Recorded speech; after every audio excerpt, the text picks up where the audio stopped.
Assalamualaikum warahmatullahi taala wabarakatuh. So, saya harap yang mana kamu-kamu di rumah tu sihat-sihat, sihatlah. Okey.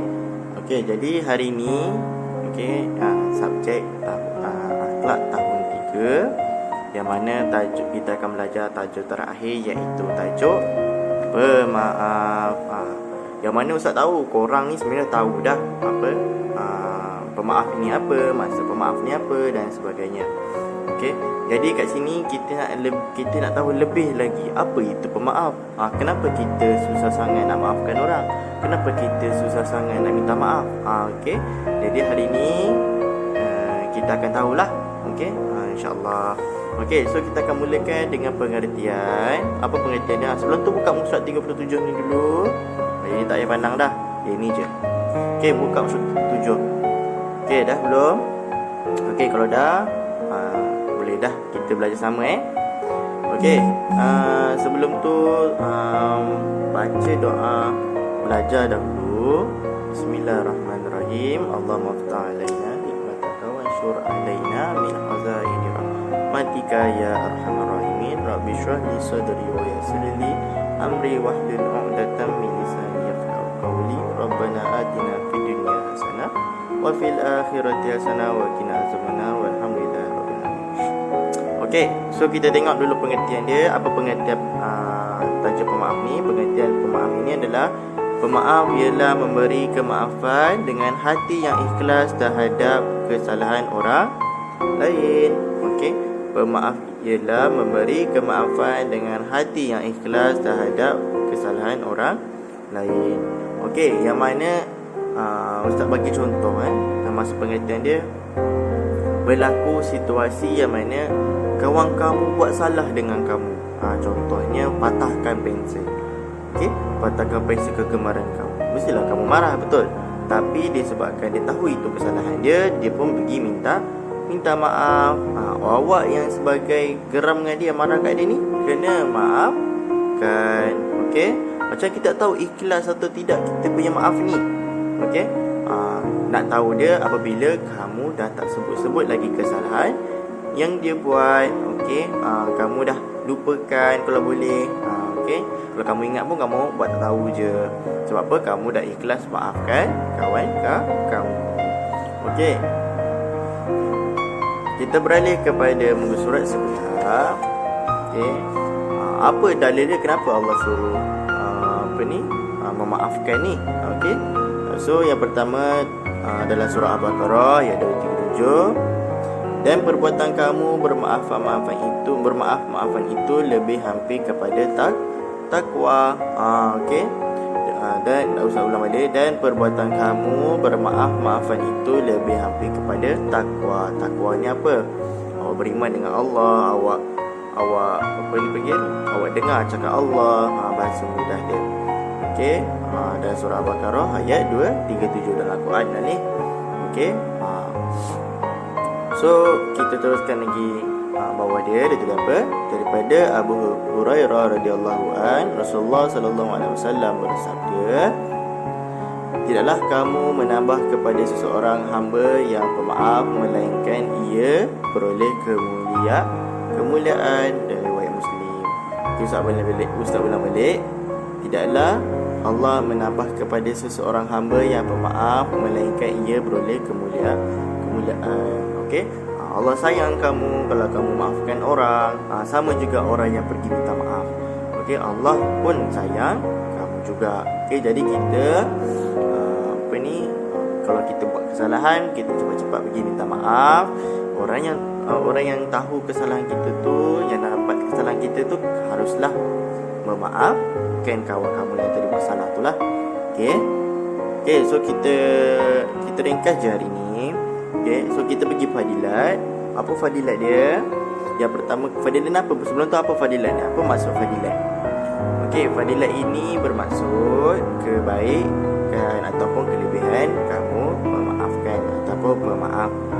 Okey, so apa kebaikan dia? Pertama, diridai oleh Allah dan Rasulullah. Okey, Allah sayang. Okey, Allah Rasulullah sayang. Okey, yang kedua disukai ibu bapa, guru dan rakan-rakan. Yang ketiga mengeratkan silaturahim. Yang keempat jiwa akan menjadi tenang. Yang kelima dapat menghindarkan pergaduhan, maksudnya kamu tak bergaduh lah. Okey, kawan-kawan minta maaf, takkan kamu nak bergaduh lagi kan? Kalau kamu tak minta maaf dan kamu pun tak maafkan, jadi akan bergaduh. Okey, so kita teruskan dengan akibat. Okey, akibat tidak bersifat bermaaf. Okey, apa akibat dia? Yang pertama, dia murkai oleh Allah dan Rasulullah. Allah tak sayang, Rasulullah pun tak sayang orang yang tak suka memaafkan dan orang yang tak nak minta maaf. Okey, yang kedua tidak disukai ibu bapa, guru dan rakan. Okey, semua orang tak suka orang yang jenis tak nak minta maaf dan tak memaafkan. Okey, jadi kalau kita tahu kesalahan dia, kita kena ada sifat pemaaf. Okey, sabar kesalahan dia, kita maafkan dia. Okey, yang ketiga, hidup sentiasa dalam kegelisahan. Okey, kamu rasa tak tenang, kamu rasa macam geram dengan dia, kamu rasa tak puas hati dengan kawan kamu tu. Sebab apa? Kamu tak maafkan dia. Okey, jadi nak senang, maafkan dia. Okey, yang keempat, jiwa akan menjadi tidak tenteram. Tadilah hati tadi.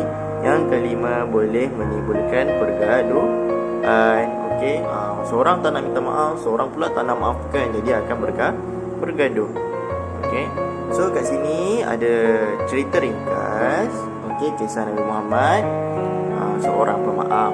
Okey, Nabi Muhammad ni banyak benda mulia, sifat-sifat mulia Nabi Muhammad ni. Okey, so ini ada antara salah satu dia. So tajuk dia, Nabi Muhammad sallallahu alaihi wasallam keluar berdakwah ke Taif. Taif ni nama tempat lah. Okey, so ketika Nabi Muhammad sallallahu alaihi wasallam dan sahabatnya keluar berdakwah ke Taif, mereka telah diberi layanan yang buruk, okey, dan kejam. Penduduk Taif telah melontar batu kepada Rasulullah sallallahu alaihi wasallam dan pengikutnya.